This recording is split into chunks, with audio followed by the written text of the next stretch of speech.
Hali ya usalama yaendelea kuzorota mjini Uvira baada ya kuripotiwa kwa mauaji ya mara kwa mara kwa raia kupigwa risasi na watu wanaoshikilia bunduki wasiojulikana mjini humo.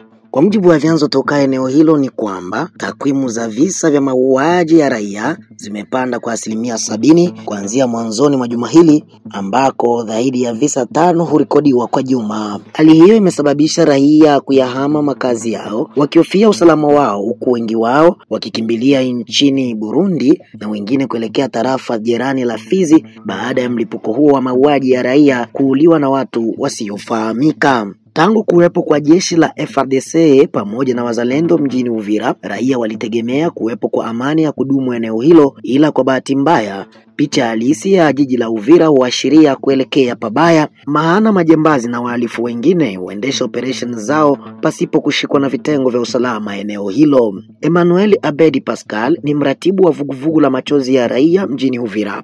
Ni kwamba katika mji wa Uvira tunakuwa na masikitiko makubwa sana kwa namna gani jinsi watu wanaendelea kukufa kama vile nyama. Inakuwa muda wa wiki si zaidi ya 3 ambapo tunaendelea kupata matatizo ya watu kupigwa masasi kiolela bila sababu, na hiyo inaenda tumana raia kwenda kuogopa na kufilia mbali sana kulingana na hizo hali, kwa sababu Uvira ilikuwa inaonekana kama vile berson ya kupokea watu wenye kutoka muma zone zenye kuwa operationale kwa kukia kutafuta hifadhi hapa. Leo inakuwa mji yenye kuogopesha sana na hii hali mbaya ya watu kuuliwa kila wakati.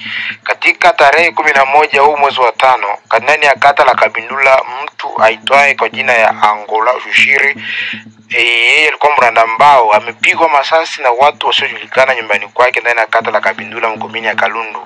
Tukafika mdata tarehe 15 mwezi huu wa 5, Maître Pascal, mwanasheria Pascal Baraka akitumika pale kutibandi grande distance, ne pia alipigwa masasi na watu wasiojulikana.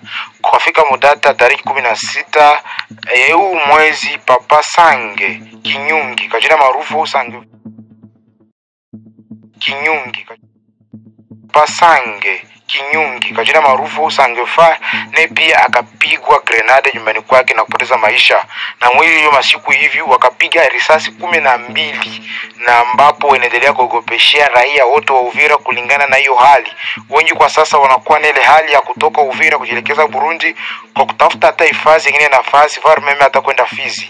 Na ndio kwa maana tunaendelea kulani vitendo kama na hivi vinavyotokea usiku kwa siku katika mji wa Uvira, tukisi wakuu viongozi wenyewe wanafanya kama vile wanasinzia wapate kutenda kazi kisi ipasavyo, kwa sababu hatutaendelea kutolere wakati tutaendelea kualerte wakuu viongozi, lakini hawako wanareagir, hawako wanasema tuyu kama tunatupwa ndani ya shimo ambapo tunafunikwa sisi sote, kwa sababu hatuko tunaregrete sana kwa wakuu viongozi wako wanaacha silaha zitembe pele mele ndani ya mji wa Uvira. Na ndio kwa maana tunaelezea kuwa wajikazi kuwa bafanye enregistrement ya risasi zote zenye kwa ndani ya mji wa Uvira, na kuyua badetantere bezuma arme ni banani.